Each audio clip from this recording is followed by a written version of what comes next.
Hello, Namaste.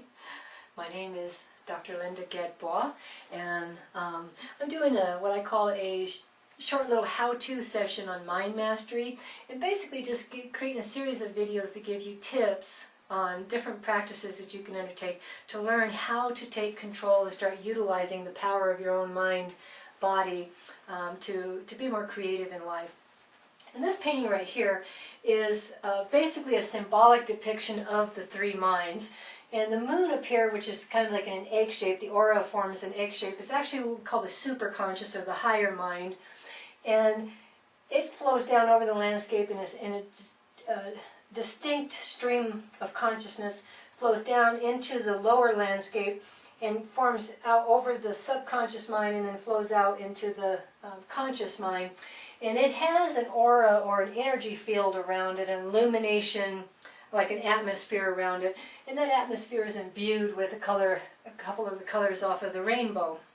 And this is basically symbolic of the idea that our soul mood or our energetic field at any given time is imbued with emotional qualities that we experience. Whenever we're talking about energy, we experience energy as feeling impressions that kind of like have a mood to them or an emotional quality to them that tends to be about something. And that about something, if you ever develop your intuitive skills, we become very present. We notice the feeling quality to things. We allow to see what it's triggering in us, what it's activating in us, and then we allow a story to naturally emerge out of the imagination that goes into a certain type of story.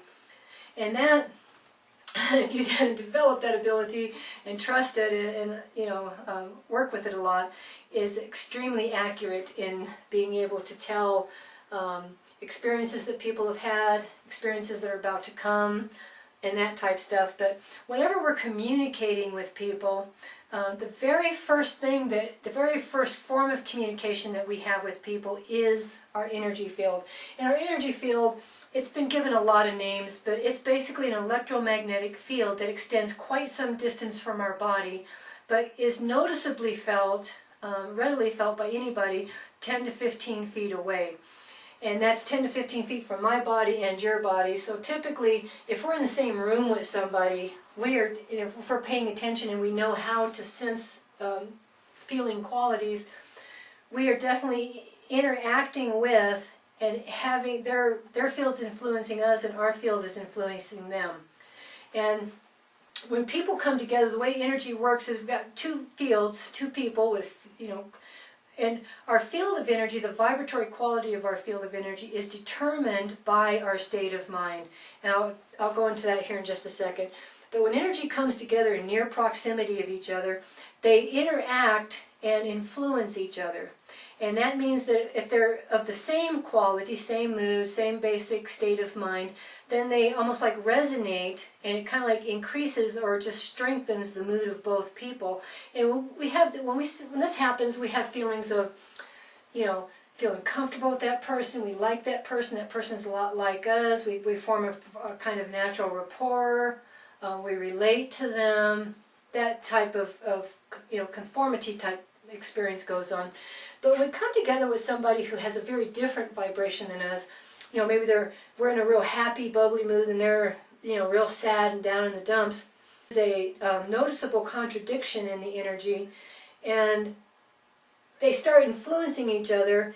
And what you think that the upper would bring this one up a little bit and this one would bring this one down a little bit, but that's usually not quite what happens. What typically happens is the one that's up here plummets, and the one that's down here stays down here. And I give other sessions where I talk about why that happens. Some people refer to it as emotional vampirism, but there's a distinct reason for why that tends to happen. And it's just based on the behavior of energy and who's taken and who's given. But so our primary form of communication, the first impression that we make as human beings to other people, is the quality of the energy field around us, the quality of our mood, our presence, our way of being, how we feel, right? Everybody has a feel to them.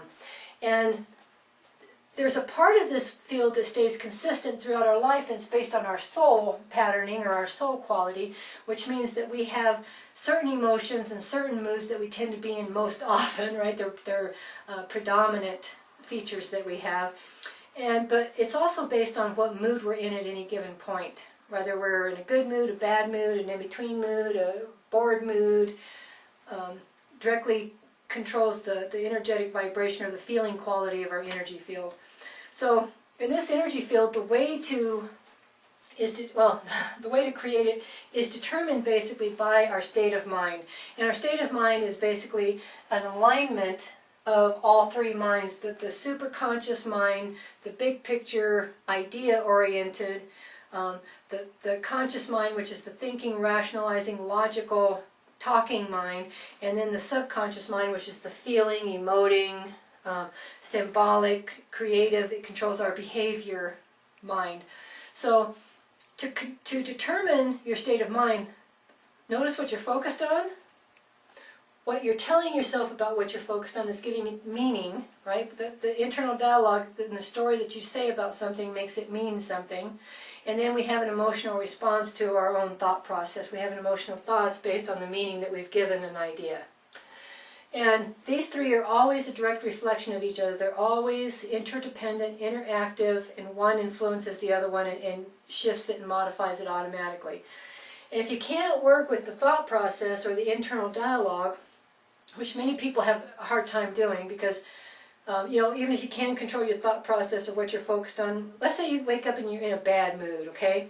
And you say, oh, God, shift this, don't want this, right? So you try to focus on something else, and you can for a few minutes, but then next thing you know, you find yourself going back down here and dwelling in it. And even when you do focus up here, there's a part of you that wants to keep dwelling in this down here, so you almost bring this mood up to the new object and start making it feel the same way. If you can't control those two things, it's very easy to do with your body, okay?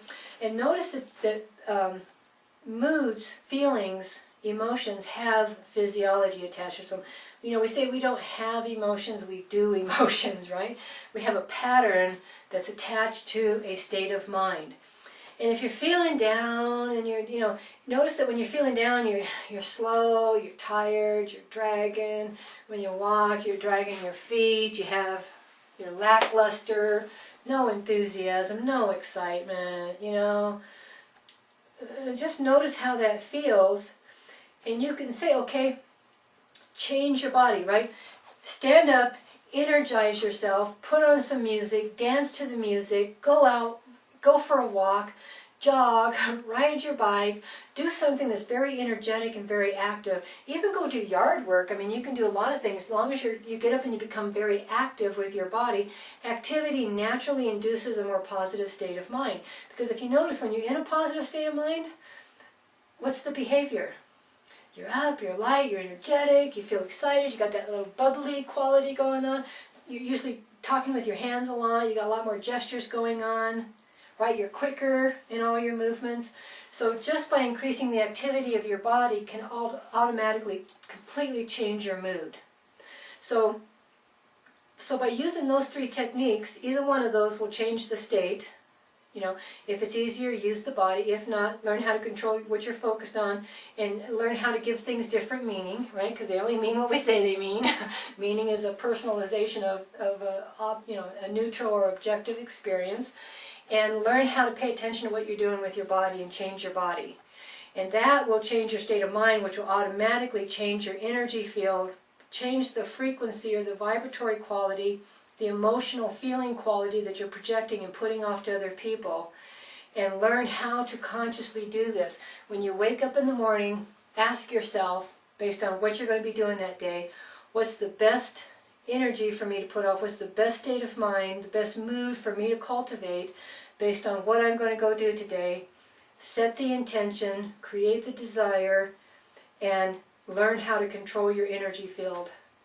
And just by doing that alone will not only do wonders for your own state of mind, because if you're happy more often, optimistic more often, it's going to change your entire life. It's going to change how you experience your life, but it's going to enrich your relationships. It's going to make your performance better at work. It's going to, you know, you're going to influence and affect people in a much better way, okay? So, but just realize you can control your mood. You just have to realize that you can and learn how to practice the tools and the techniques for actually doing it. And like all things, the trick is practice. Bring it into practice. Do it. Don't just think about it. Don't just talk about it. Don't walk around reciting it like you know it. Commit to the daily practice of it. And if you practice it enough, it becomes automatic, and you build it into the muscle, and it just becomes a part of your toolbox. So, and for further training, in-depth training on mind skills, creativity with your mind, stuff like that, go to our website, creativetransformations.com. That's what we do. We specialize in mind power and the ability to transform yourself and your life and create more enriching experiences. So good luck, and we hope to see you there.